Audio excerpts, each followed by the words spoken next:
காதல் மேலே தொடர்ந்து ரோஜா பூ வாங்கி கொடுக்கலாம் காதலிச்சவன் உக்காயினே ப்ரௌன் சுகர் இடத்துல அவன் விட்டு தருவாங்களா? கேட்டால் பொய் கேஸ் போட்டான். அவன் போலீஸுக்கு ஒரு வேலையே இல்லை. உன்னை தூக்கி பொய் கேஸ் போடுறது தான் வேலையா போலீஸுக்கு? நமக்கு தான் வெள்ளையாக இருந்துகிட்டே போதுங்க. வெள்ளையாக இருக்கவன் பொய் சொல்ல மாட்டாங்கிற மாதிரி ஒரு ஸ்டோரி நம்ம மைண்ட் செட்டில் உண்டு.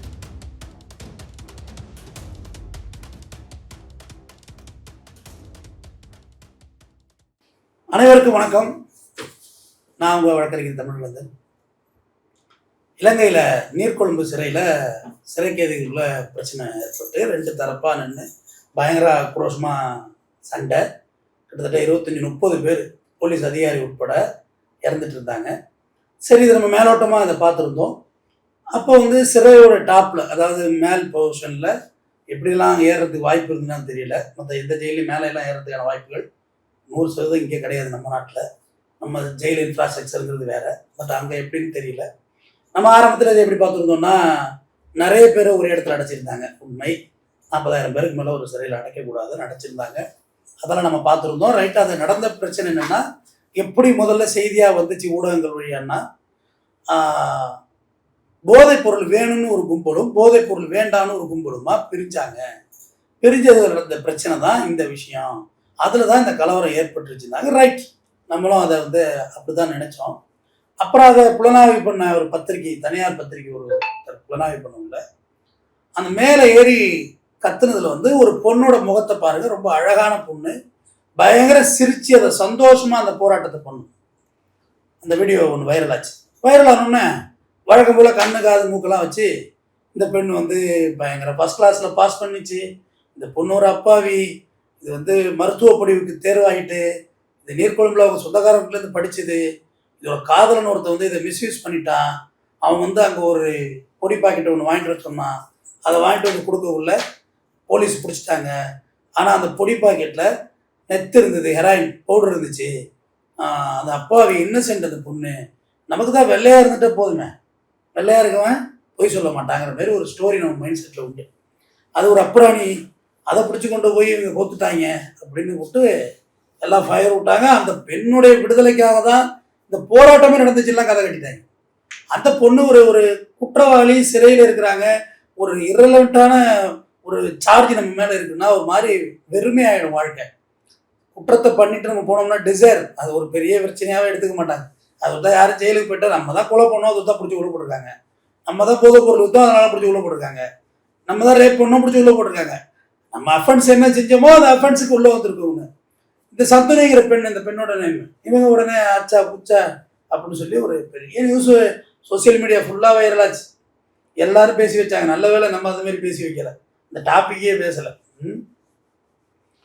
அப்புறமா அந்த உண்மை முழுசாக வெளியே வந்த பிறகு அந்த சந்தனைங்கிற பெண்ணு ரெகுலராகவே நீர்குழம்புல இருந்து ஒரு போதைப் பொருளை வாங்கி கொண்டு காதல்கிட்ட கொடுக்குது. இது வியாபாரம். இது பேர் என்ன? போதைப் பொருள் கடத்தல் வியாபாரம். இதில் இது கிடையாது, தெரியாமல் மாட்டிக்கிட்டு அப்படி இப்படின்லாம் கதையெல்லாம் கிடையாது. இது வியாபாரம் பண்ணியிருக்காங்க. ரெகுலராக கொண்டு கொடுத்து ஒரு நாள் பொடி கொடுத்ததுலே இப்படி போட்டுறாங்களா, தொடர்ந்து வாங்கிட்டு வந்திருக்காங்க. இதை எப்படி சொன்னாங்கன்னா, முதல்ல தொடர்ந்து இந்த பையன் அந்த பொண்ணை போய் ஒரு குறிப்பிட்ட இடத்துலேருந்து அந்த பவுடர் பாக்கெட், பொடி பாக்கெட்டை வாங்கிட்டு சொன்னாங்க. இந்த பொண்ணு தொடர்ந்து அப்பாவியா காதல் மேலே இருந்த மயக்கத்தில் வாங்கி கொண்டு கொடுத்ததுன்னு சொன்னாங்க. காதலிக்கிறதே காசு வேணும், அது பவுடர் கடத்தி தான் காதலிக்கணும் முடிவு எடுத்துட்டான். அப்போ எவ்வளோ ஐஃபையான காதல் பார்த்துடுங்க. இது நம்மளும் பார்த்தோம். நான் ஒரு கேள்வியை எழுப்பியிருந்தேன், என்னோட கடந்த காணொலி ஒன்றில் இருக்குது இந்த கேள்வி. இப்படி தொடர்ந்து ஒரு பொண்ணு போய் வாங்கிட்டு போகும் சொல்லுங்கள், நீங்களே சொல்லுங்கள். நீங்கள் ஒரு காதலியாக இருப்பீங்க, இல்லை கணவன் மனைவியாக இருப்பீங்க. ஒரு கணவனே பொண்டாட்டிக்கு போய் அந்த நட்டு 10,000 பணம் வேணும் அப்படின்னு சொன்னாங்க. ஒரு நாள் வாங்கிட்டு வருவாங்க, 2வது நாள் வாங்கிட்டு வாங்க, 3வது நாள் வாங்கிட்டு வாங்க, 4வது எதுக்குங்க அவர் பணம் கொடுக்குறாரு, நீங்கள் எதுக்குங்க கேட்குறீங்க, ஏங்க நீங்கள் போய் வாங்க மாட்டீங்க, ஒரு வாட்டி கூட என்னையா வாங்கிட்டு சொல்லுங்க, கேட்பீங்களா மாட்டீங்களா? இது ஒரு கணவன் மனைவிக்குள்ள நடக்கிற விஷயம். ஒரு காதல்காரர்களை போய் வாங்கிடுவான்னா ஒரு வாட்டி ஏதாவது வாங்கி வந்து கொடுப்போம். அது அக்கேஷனாக உள்ளது தான். அதை யாருமே, இப்போ நானே இருக்கேன், ஒரு ஊர் பேரை சொல்கிறாங்க, அதில் போய் சார் அதை கொஞ்சம் வரக்குள்ள வாங்கி கொடுத்துருங்களேன், ஒரு மெடிசன் தான் அப்படின்னு சொன்னால் நான் வாங்கி கொடுப்பேன் தான், நான் மாற்றுக்கிறதே நான் சொல்லலை. ஆனால் ரெகுலராக நீங்கள் என்ன யூஸ் பண்ணுறீங்கன்னா அப்போ ஏதோ சம்திங் இஷ்யூ இருக்குது தானே, அதில் ஏதோ ஒரு சம் ப்ராப்ளம் இருக்குது, மாற்றுக்கிறதே இல்லை. அதில் என்ன இதுவா நான் இது காரைக்கால் பாண்டிச்சேரி பாட்டிலா மச்சான் ஒரு குவார்டர் வாங்கி கொடு, ஒரு ஆஃப் வாங்கி கொடு, பீர் வாங்கி கொடுன்னு சொன்னால் ஒரு வாட்டி யாராவது வாங்கி கொடுப்பாங்க. தொடர்ந்து உங்களை வாங்கிட்டு வர சொல்கிறாங்கன்னா அது ஒரு பாட்டில் 2 பாட்டிலுங்கிறது கன்சியூம் பண்ணுறதுக்கு, அதாவது சாப்பிட்றதுக்கு வாங்கிட்டு கொடுக்கலாம். உதாரணத்துக்கு ஒரு உதாரணம் தான் சொன்னேன். இது வந்து உண்மை, யாரும் வாங்கிட்டு கொடுத்தாங்கன்னா இல்லை, அஃபென்ஸ். வாங்கிட்டு கொடுக்கக்கூடாது. பாண்டிச்சேரி சரக்க தமிழ்நாட்டில் நின்று குடிக்கவே கூடாது, அஃபென்ஸ். நல்லா தெரிஞ்சுக்கணும். இவங்க வந்து நினச்சிட்டு இருக்காங்க பார்டர் தாண்டிட்டா குடிச்சிடலாம். நோ நோ நோ நோ அங்கே நீங்கள் செக் போஸ்ட்லேயே போட்டு உடைக்க வேண்டியதான், பாட்டில் ஒரு வழியெல்லாம் கிடையாது. ஓகே, அது இருக்கட்டும். மெத்து கடத்தினவனா ஒரு பக்கம் போயிட்டு இருப்பான், பாட்டில் வேணும் ஒரு பாட்டில் 2 பாட்டில் குடிக்க வாங்கி கொடுக்கணும், பிடிச்சி வச்சு டார்ச்சர் பண்ணுறாங்க. பார்த்துட்டு தானே இருக்கோம். சரி ரைட், அது சட்டம் அதுதானே சொல்லுது. இடையில ஒரு பொருளை கிளப்பி விட்டாங்க, 4 லிட்டர் வரைக்கும் எடுத்துகிட்டு வரலாம் அப்படின்னு. அதெல்லாம் இல்லை, 10 மில்லியாக இருந்தாலும் அஃபென்ஸ் தான். அதில் என்ன சின்ன குற்றம் பெரிய குற்றம்லாம் ஒன்றும் கிடையாது.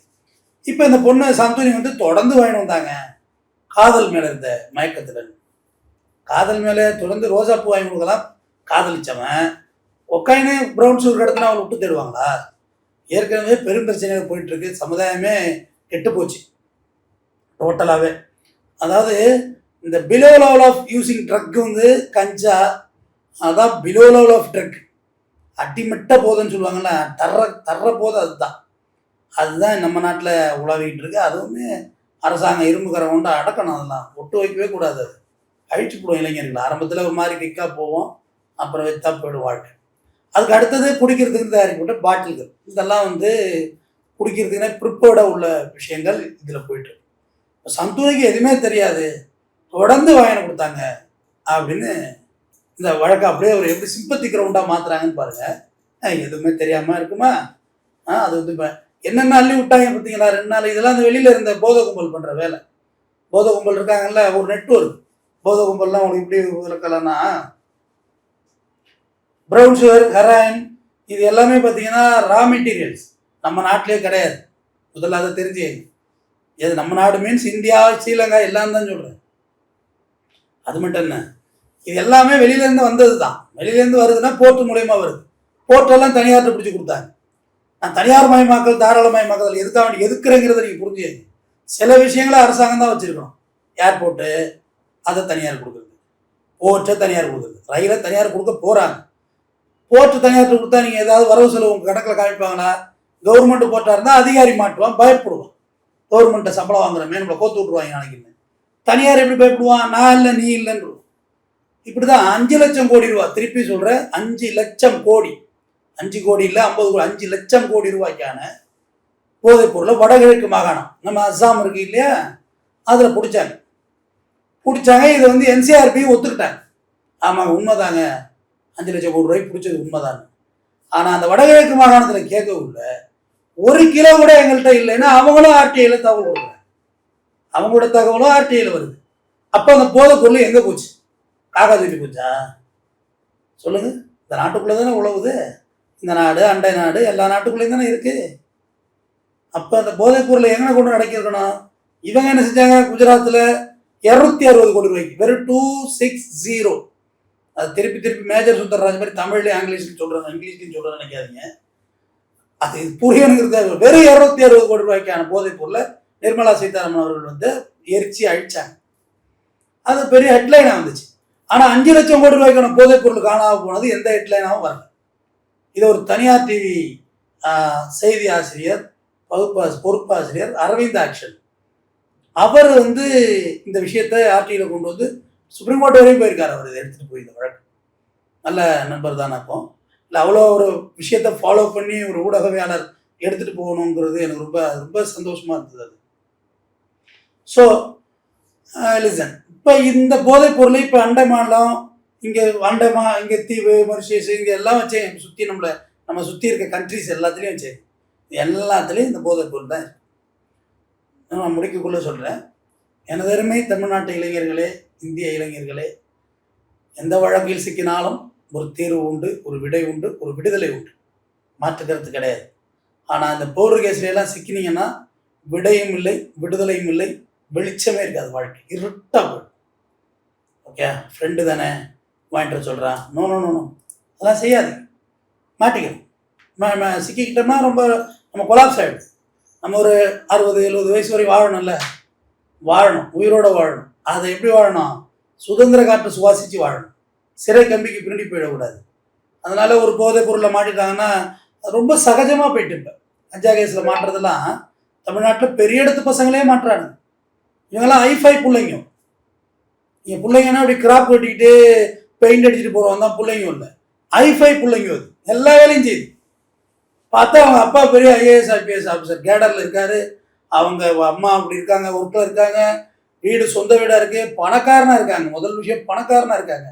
இது அவனுக்கு அவசியமே இல்லை. இந்த வேலையெல்லாம் கேட்டால் பொய் கேஸ் போட்டாங்க. அவன் போலீஸுக்கு வேறு வேலையே இல்லை, உன்னை தூக்கி பொய் கேஸ் போடுறது தான் வேலையா போலீஸுக்கு அப்படியெல்லாம் சொல்லி அதை அதை எப்படி சொல்கிறது, ஸ்கிப் பண்ணுறது. போலீஸுக்கு பொய் கேஸ் போட்டாங்க, அப்படிலாம் போட மாட்டாங்க. போதை கேஸில் பொய் கேஸ் போட முடியாது.